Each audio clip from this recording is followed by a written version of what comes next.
하나님 말씀 함께 보도록 하겠습니다. 오늘 우리가 함께 나눌 하나님 말씀은 로마서 3장 10절부터 20절까지 말씀입니다. 로마서 3장 10절부터 20절까지 말씀, 우리 다 같이 한 목소리로 말씀 함께 보도록 하겠습니다. 기록된 바 의인은 없나니 하나도 없으며 깨닫는 자도 없고 하나님을 찾는 자도 없고 다 치우쳐 함께 무익하게 되고 선을 행하는 자는 없나니 하나도 없도다. 그들의 목구멍은 열린 무덤이요 그 혀로는 속임을 일삼으며 그 입술에는 독사의 독이 있고 그 입에는 저주와 악독이 가득하고 그 발은 피 흘리는 데에 빠른지라. 파멸과 고생이 그 길에 있어 평강의 길을 알지 못하였고 그들의 눈앞에 하나님을 두려워함이 없느니라 함과 같으니라. 우리가 알거니와 무릇 율법이 말하는 바는 율법 아래에 있는 자들에게 말하는 것이니 이는 모든 입을 막고 온 세상으로 하나님의 심판 아래에 있게 하려 함이라. 그러므로 율법의 행위로 그의 앞에 의롭다 하심을 얻을 육체가 없나니 율법으로는 죄를 깨달음이니라. 아멘. 오늘 이 시간에는 예수님도 당하신 억울함이라는 제목 가지고 우리가 함께 말씀 나누고 또 함께 부르짖어 기도하기를 원합니다. 오늘 말씀은요, 어떻게 보면 인류의 보편적인 그런 죄들을 나열하고 있습니다. 오늘 말씀에 기록된 것이 인류 역사의 반복이고 오늘날도 우리네 현실이라는 것을 말씀을 보면 어렴풋이 느끼고 깨달을 수가 있죠. 인류 역사는 수많은 비극으로 점철되어 있고 인류는요, 그 비극적인 그 역사에서 한 걸음도 향상되지 못했어요. 우리는 늘 새로운 것에 정신이 팔려 세상을 쫓아가느라 이런 사실을 잘 깨닫지 못하는데 늘 새로운 유행이, 늘 새로운 기술들이 우리네 이런 현실들을, 이 역사가 반복되고 있고 역사가 되풀이되고 있다라는 유행 가운데, 기술 가운데 우리는 그렇지 않아, 우리는 달라, 우리는 틀려 하지만 세상이 흘러가는 모습을 보면요, 과거의 모습이나 지금의 모습이나 크게 다르지 않아요. 11절부터 18절까지 말씀을 다시 한번 보면 깨닫는 자도 없고 하나님을 찾는 자도 없고 다 치우쳐 함께 무익하게 되고 선을 행하는 자는 없나니 하나도 없도다. 그들의 목구멍은 열린 무덤이요 그 혀로는 속임을 일삼으며 그 입술에는 독사의 독이 있고 그 입에는 저주와 악독이 가득하고 그 발은 피 흘리는 데에 빠른지라. 파멸과 고생이 그 길에 있어 평강의 길을 알지 못하였고 그들의 눈앞에 하나님을 두려워함이 없느니라. 그러니까 우리의 인간의 모습이 어떤지, 인간의 역사가 어떤지 그 실상을 우리에게 낱낱이 보여주는 말씀, 우리의 삶이 어떤지를 보여주는 말씀인데 오늘날도 우리가 살아가는 이 세상을 보면 어떻습니까? 언제든지 배신당할 수 있는 세상, 정말 믿을 수 있는 사람이 어디에도 없는 것 같은 세상, 심지어는 피를 낳은 부모 자식 간이라고 해도, 때로는 형제 사이라고 해도 믿지 못할, 남보다도 더 못한 그런 사이들이 오늘날 너무 많아요. 어디 남의 나라 이야기가 아니라, 어디 먼 데 이야기가 아니라 주위를 조금만 둘러봐도요, 우리 주변에 있는, 얼마든지 있는 그런 얘기란 말이에요. 나에게도 언제든지 생길 수 있는. 그렇다고 우리가 모든 것을 다 대비할 수 있습니까? 이 사람은 나를 배신할 사람이야, 이 사람은 나 뒤통수를 칠 사람이야, 이렇게 대비하고 살아갈 수 있습니까? 그렇지 않겠지 하고 그냥 막연히 믿는 마음, 어떻게 보면 하루하루 도박하는 심정으로 살아갈 수밖에 없는 세상.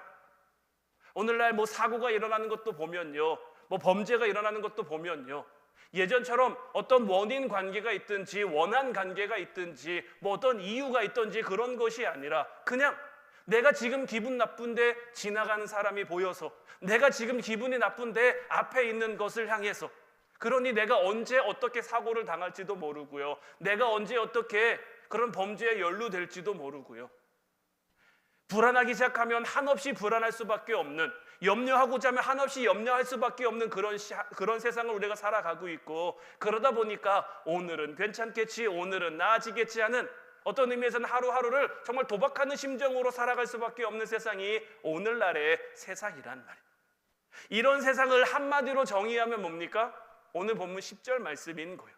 기록된 바 의인은 없나니 하나도 없다.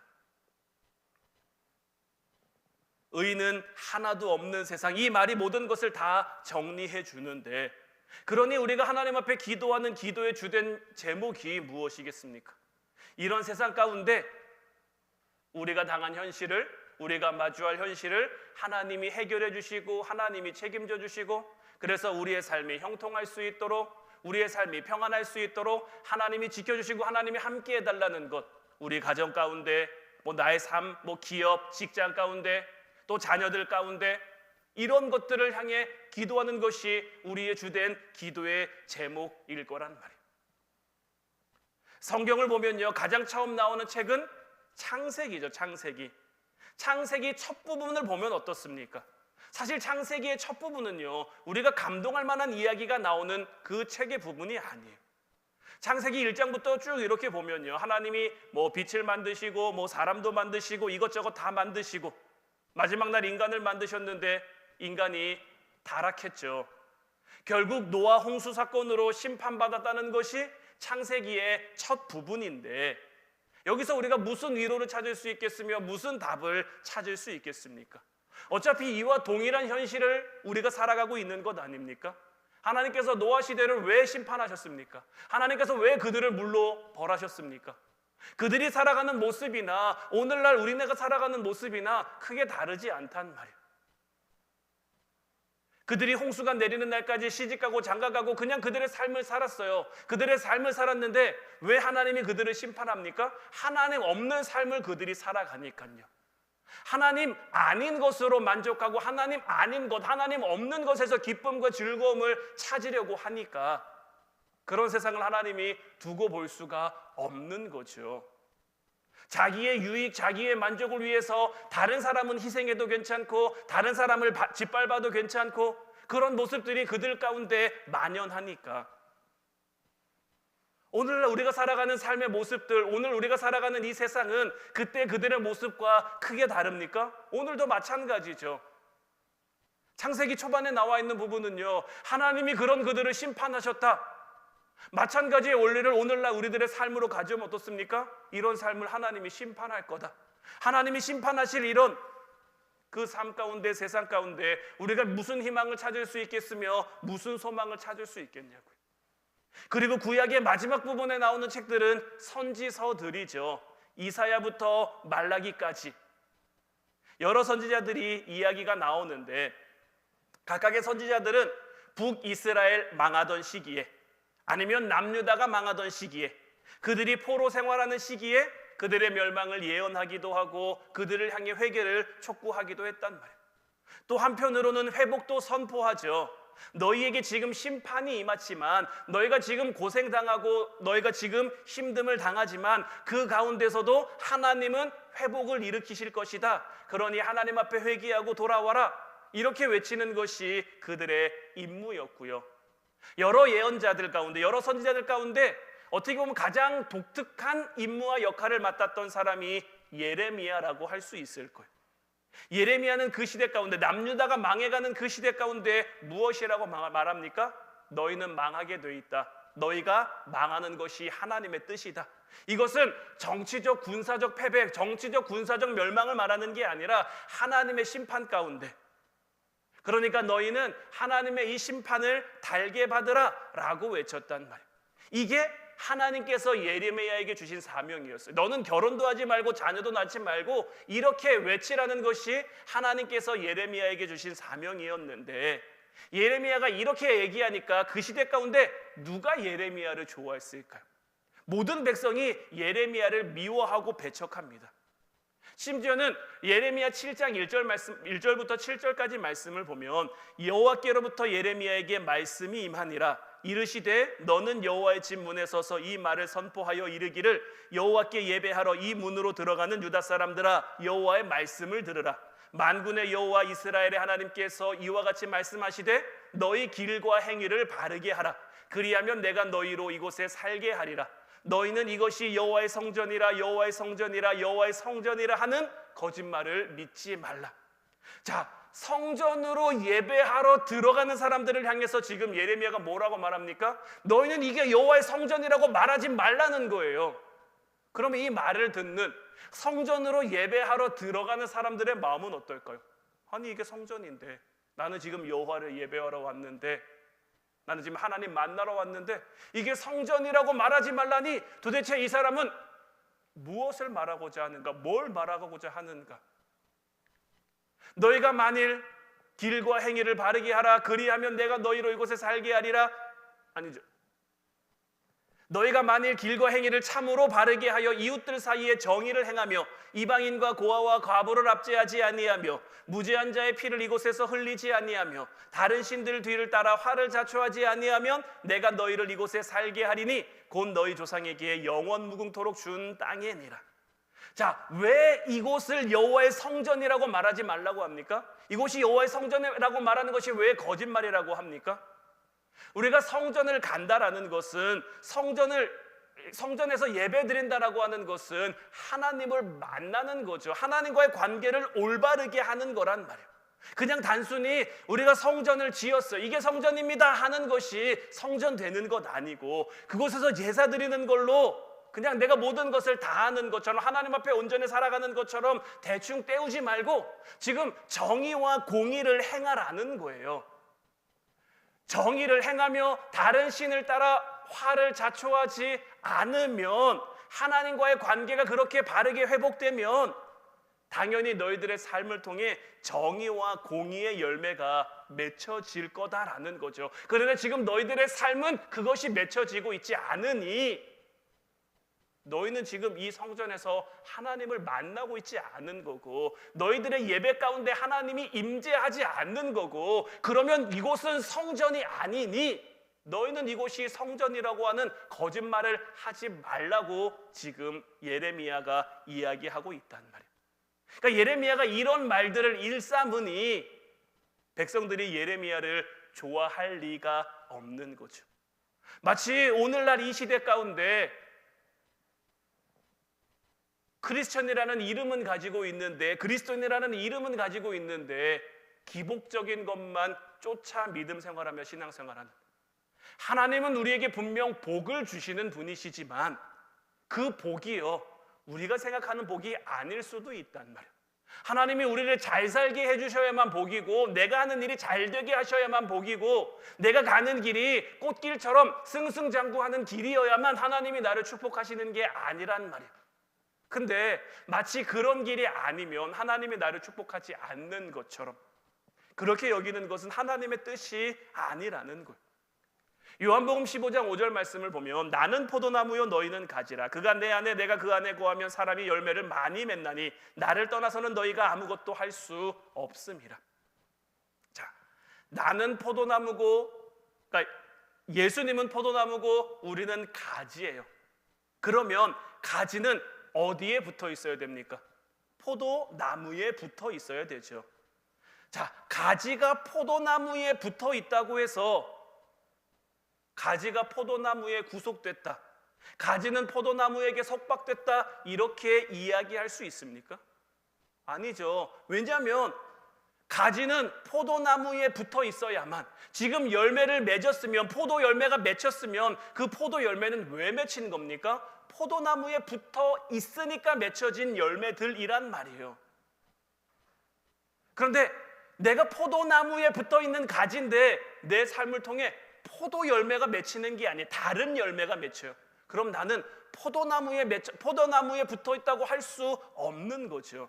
그러니까 같은 원리, 같은 이유를 지금 이 예레미야의 말에 갖다 붙이면, 자, 우리의 삶에는 어떤 열매가 나타나야 됩니까? 하나님이 원하시는 열매가 나타나야 되는 거예요. 하나님에게 붙어 있다면, 우리가 하나님과 함께하고 있다면 하나님이 원하시는, 하나님이 뜻하시는 그 열매가 우리의 삶 가운데 나타나야 된단 말이에요. 단지 내가 예배드렸으니까, 단지 내가 기도했으니까 내 삶 가운데는 하나님이 원하시는 열매가 전혀 맺혀지지 않는데, 나 기도했잖아요, 나 말씀 받잖아요. 나 예배 드렸잖아요. 이렇게 하는 걸로 하나님과의 관계, 하나님이 우리에게 맡겨주신 그 책임을 우리가 다했다고 할 수가 없는 거란 말이에요. 하나님이 우리에게 바라신, 특별히 예레미야 시대에 바라신 그 열매들이 뭡니까? 정의를 행하는 거예요. 다른 신들을 따르지 않는 거예요. 그런데 이스라엘은 뭐하고 있습니까? 정의를 행하지 않아요. 다른 신들을 따르고 있어요. 바알과 아세라를 끊어내지 못하고 있고요. 1월 성신을 믿고 그들을 향해 점치고 있고요. 그들의 삶을 통해 맺혀지는 열매가 이런 건데, 우리가 성전에 나오고 있으니, 성전에서 예배하고 있으니 우리는 하나님이 원하시는 열매를 맺고 있다. 이곳이 하나님의 성전이다. 지금 예레미야는 이런 거짓말, 이런 뻥을 치지 말라고 이야기를 하고 있는 거예요. 이거를 로마서 3장 오늘 우리가 본 이 말씀을 통해서 가지고 와보면, 오늘 본문 19절 20절 말씀인 거예요. 우리가 알거니와 무릇 율법이 말하는 바는 율법 아래에 있는 자들에게 말하는 것이니 이는 모든 입을 막고 온 세상으로 하나님의 심판 아래에 있게 하려 함이라. 그러므로 율법의 행위로 그의 앞에 의롭다 하심을 얻을 육체가 없나니 율법으로는 죄를 깨달음이니라. 자, 율법이 가지고 있는 의미는 뭡니까? 하나님께서 율법을 왜 주셨습니까? 20절 말씀 끝에 나와 있는 것처럼 율법으로는 죄를 깨닫는 거죠. 우리가 죄를 깨닫는다라는 것은 뭐를 의미할까요? 단순히 내 삶의 잘못을 깨닫는 것, 내 삶의 틀림을 깨닫는 게 죄를 깨닫는 게 아니고요. 내가 하나님을 똑바로 바라봐야 되는데, 늘 말씀드리죠. 회개는 하나님을 향해 내 방향과 시선을 맞추는 거라고. 그러면 죄는 뭡니까? 하나님에게로 내 시선을 똑바로 바라보지 못하도록, 똑바로 맞추지 못하게 하는 그 모든 것들이 다 죄란 말이에요. 방향을 틀어지게 하는 거, 방향을 다르게 하는 게 죄인데, 지금 이것이, 그러니까 이것에는 뭐가 될 수 있습니까? 때로는 물질이 될 수도 있죠. 때로는 건강이 될 수도 있죠. 때로는 내 일이 잘 되고 형통한 것이 될 수도 있죠. 그러니까 이런 잘못됨과 틀림을 내가 율법을 통해 깨달아야 된단 말이에요. 그런데 이 로마서 시대의 이 유대인들이 가지고 있는 착각은 뭐였습니까? 율법은 자기의 의로움을 나타내기 위한 도구다. 예수님 시대에도 바리새인이 기도하는데 세리와 자기를 비교하면서 기도하죠. 자기는 금식도 한대요. 자기는 11조도 드린대요. 저 세리와 같지 않대요. 그래서 나는 의로운 사람, 그러니 나는 하나님 앞에 온전한 사람, 자기의 의로움을 나타내고 자랑하기 위한, 큰 길가에 서서 다른 사람 들으라고, 다른 사람 들고 와 대단하다 이렇게 박수 쳐달라고 그 사람은 기도하고 있는, 그러니까 율법이 자기의 죄를 깨닫는 도구가 아니라 자기의 의로움을 드러내기 위한 그런 도구가 돼버린 거고, 그런 신앙의 모습, 그런 믿음의 모습을 하나님이 기뻐하지 않고, 그런 모습들은 하나님이 원하시고 하나님이 뜻하시는 열매가 맺혀지는 게 아니다라는 거죠. 밤새워 공부했다고 성적이 잘 나오는 거 아니죠. 책상 앞에 오래 앉아 있었다고 해서 성적이 좋은 거 아니죠. 성적은요, 시험을 잘 봐야 성적이 좋은 거예요. 시험을 잘 보려면 어떻게 해야 됩니까? 그 문제를 잘 풀어야 되는 거고, 문제를 잘 풀면 어떻게 됩니까? 그 문제의 의도, 문제가 원하는 바, 문제가 뜻하는 바를 잘 파악해야 되는 거죠. 그러니까 율법으로 생각해 보면요, 율법에 담긴 하나님의 뜻이 있어요. 하나님이 율법이라는 문제를 냈단 말이에요. 그 율법을 통해 우리에게 깨닫게 하고자 하는 그런 것이 있는데, 사람들이 출제자의 의도, 만든 사람의 의도는 파악도 안 해요. 관심도 없어요. 그냥 이걸로 나 얼마나 의로운지 알아? 이걸 지키지 못한 사람에게는 너는 공부도 못하는, 너는 율법을 지키지도 못하는, 너는 하나님 앞에 의롭지 못한 그런 사람이라고 정죄하는 것으로 그냥 끝내버리는 거예요. 근데 참 안타까운 것은 인류 역사가 이 무서운 현실을 한 번도 개선하지 못했다라는 거예요. 오늘에 이르기까지 이 비극적이고 비참한 그 삶을 반복하고 있다라는 거예요. 역사를 보면요, 얼마나 많은 전쟁들이 있었습니까? 이 전쟁들을 보면요, 다 나름대로의 명분을 가지고 있습니다. 정의를 위해 우리가 싸운다, 평화를 위해 우리가 싸운다, 우리 민족의, 우리나라의 안녕과 평화를 위해 우리가 싸운다. 그런데 결국 뭡니까? 전쟁은 서로가 서로를 죽이는 거예요. 서로가 서로를 해치는 거란 말이에요. 그러니까 성경이 우리에게 하고 싶은 이야기가 바로 이런 거예요. 너희가 세상 가운데 행복을 바란다고 하지만, 너희가 정의를 세워가려고 한다고 말하지만 늘 쩔쩔매며 살아갈 수밖에 없는, 너희가 원하는 대로, 너희가 뜻하는 대로 한 번이라도 나라가 온전히 선 적이 있냐, 그러지 못한 그 이유가 무엇인지를 보라는 거예요. 모든 인간을 성경은, 지금 로마서는요, 우리를 여기로 다 모아놓고 있는 거예요. 예레미야 선지자가 지적하고 있듯이 하나님과의 관계가 회복되지 않고서는 우리가 아무리 법을 잘 만들어도, 우리가 아무리 정의를 행하고자 해도 그것이 이루어질 수 없다라는 거예요. 그러니까 사실 인류의 싸움, 전쟁 얘기했는데, 전쟁이 일어나는 그 모든 그 과정을 보면요, 어떤 도덕적 타락 때문이라기보다는요, 저마다 자기들이 가지고 있는 이기심 때문에 일어나는 거죠. 자기 만족을 위해서는, 자기 나라를 위해서는, 자기 민족을 위해서는 다른 이들을 침략해도 되고, 공격해도 되고, 해쳐도 되고, 개개인으로 들어와서도 실력으로 내가 1등이 될 수 있으면 그게 제일 좋겠지만 1등은 언제나 한 명밖에 없죠. 그럼 내가 1등이 안 돼요. 그럼 1등이 되려면 어떻게 됩니까? 그 1등을 해야든지 1등 못하게 하든지 어떻게 해서든지. 그러면 1등도 그 1등 자리를 지키기 위해서는 어떻게 됩니까? 뒤에 있는 사람들이 따라오지 못하도록 어떻게든 발버둥을 쳐야 하는 것. 때로는 양보나 이해나 배려나 이런 명분을 내세우며 이것저것 해보고자 하지만, 실제로 사람들은 그런 것으로 꿈쩍하지 않죠. 내로남불이라는 말 요새 참 많이 나오고, 참 이 세상 가운데 참 맞는 얘기라고 생각이 되어지는데, 내가 하는 건 괜찮은데 다른 사람이 하는 건 안 되는 거고, 내가 하면 이해받을 수 있는 건데 다른 사람이 하는 건 용납할 수 없는 거고. 그러니까 인간의 비참한 현실은요, 우리네 세상은요, 이런 것들로 나아질 수 있는 그런 세상이 아니란 말이에요. 왜 그렇습니까? 이거에 대한 이유는 명확합니다. 우리가 앞서 본 말씀이죠. 로마서 1장 28절 말씀 보면, 또한 그들이 마음에 하나님 두기를 싫어하며 하나님께서 그들을 그 상실한 마음대로 내버려 두사 합당하지 못한 일을 하게 하신 것. 그러니까 그 상실한 마음, 그것을 그냥 하나님이 내버려 두신 거예요. 그들을 그 더러움 가운데 그냥 내버려 두시니까 우리가 아무리 발버둥을 쳐도, 우리가 아무리 행복한 세상을 만들어가고 싶어도, 우리가 아무리 정의로운 사회를 만들고 싶어도 그렇게 될 수가 없는 거예요. 이사야 6장 8절 9절 말씀을 보면, 내가 또 주의 목소리를 들으니 주께서 이르시되 내가 누구를 보내며 누가 우리를 위하여 갈고 하시니, 그때에 내가 이르되 내가 여기 있나이다 나를 보세소서 하였더니, 여호와께서 이르시되 가서 이 백성에게 이르기를 너희가 듣기는 들어도 깨닫지 못할 것이요 보기는 보아도 알지 못하리라. 자, 이사야 선지자가 하나님께 소명받는 그 장면인데요, 누가 우리를 위하여 갈고 탄식하시는 그 하나님을 향해 이사야 선지자가 나를 보내소서 내가 여기 있습니다 라고 답변한단 말이에요. 그래서 하나님께서 이사야 선지자를 보내면서 참 묘한 얘기를 하시는 거예요. 이제 네가 가서 얘기하면 그들이 듣기는 들어도 깨닫지 못할 거고, 보기는 봐도 알지 못할 거고.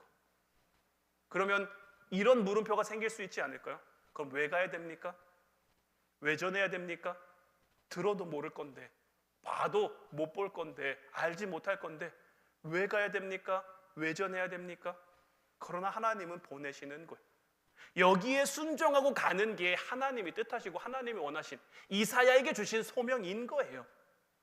같은 말씀이에요. 이사야 53장 1절 2절 말씀 보면, 우리가 전한 것을 누가 믿었느냐? 여호와의 팔이 누구에게 나타났느냐? 그는 주 앞에서 자라나기를 연한 순 같고 마른 땅에서 나온 뿌리 같아서 고운 모양도 없고 풍채도 없은즉 우리가 보기에 흠모할 만한 아름다운 것이 없도다.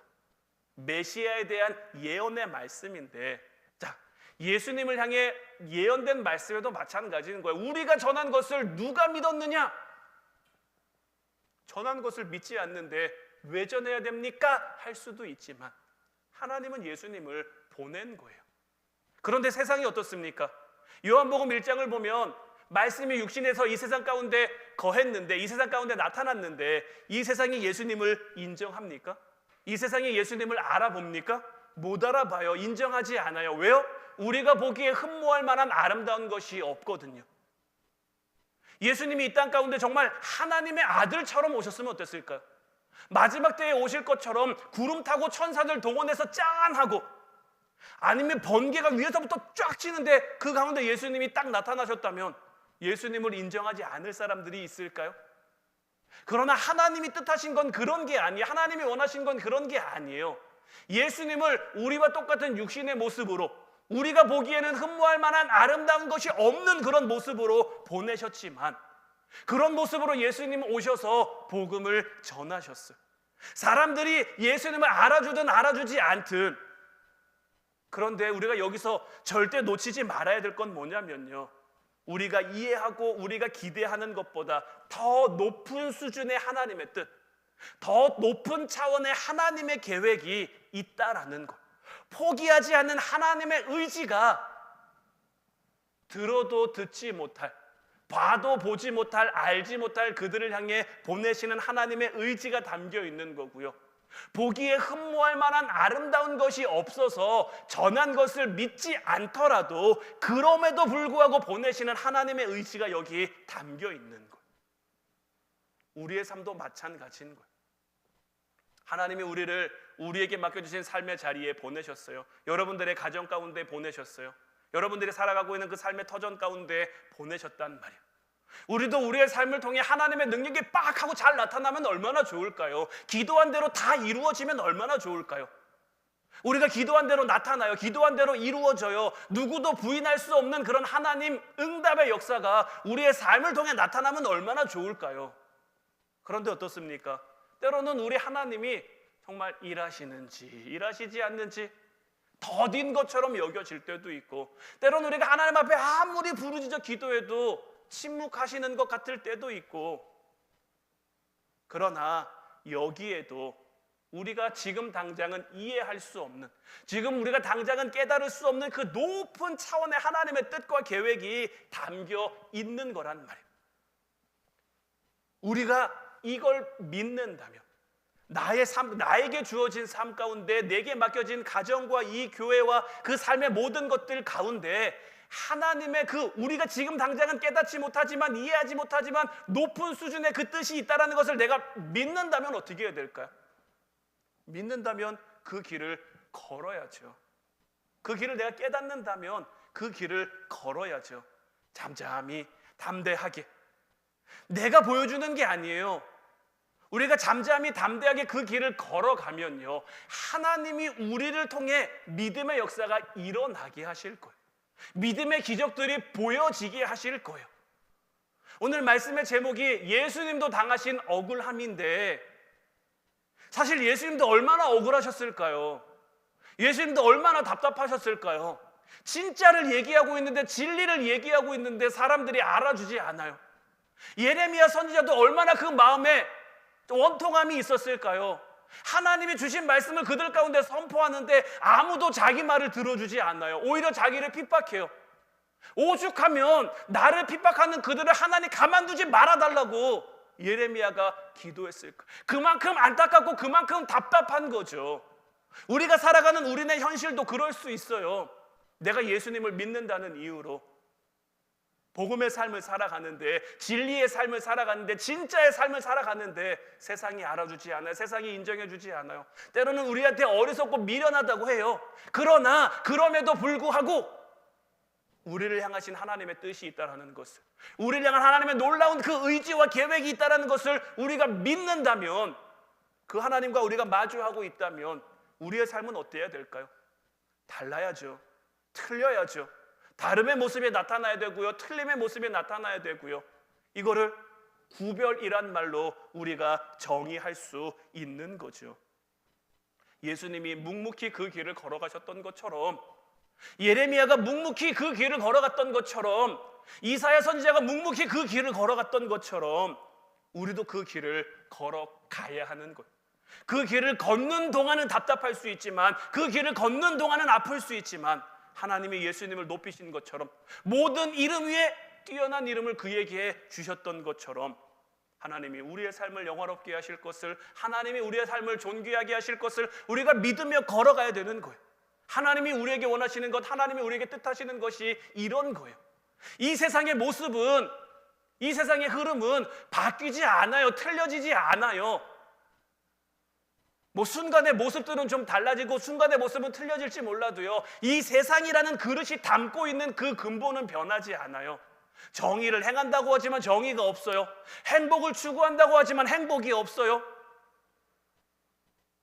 잘 될 것 같지만 잘 될 수 없는, 이룰 것 같지만 이룰 수 없는 그 세상이란 말이에요. 이 세상 가운데 하나님이 우리를 부르셨어요. 이런 세상 가운데 하나님이 우리를 택해 주셨어요. 이 은혜를 우리가 입은 자라면, 이 은혜를 이제 우리가 아는 자라면 이 은혜를 향해 살아가는 사람들이 되어야죠. 억울하다고 이 길을 포기하시겠습니까? 답답하다고 이 길 걷는 것을 멈추시겠습니까? 때로는 우리의 삶 가운데 불가능해 보이는 일들이 있지만, 내년 저희 교회 표어가 불가능을 감사합니다라고 말씀드렸죠. 세상이 할 수 있는 거 하나님이 하시면 그게 뭐 대단한 거겠습니까? 내가 할 수 있는 거, 내가 생각할 수 있는 거, 내가 계획할 수 있는 거, 그거 하나님이 해주시면 그게 뭐 그렇게 대단한 거겠습니까?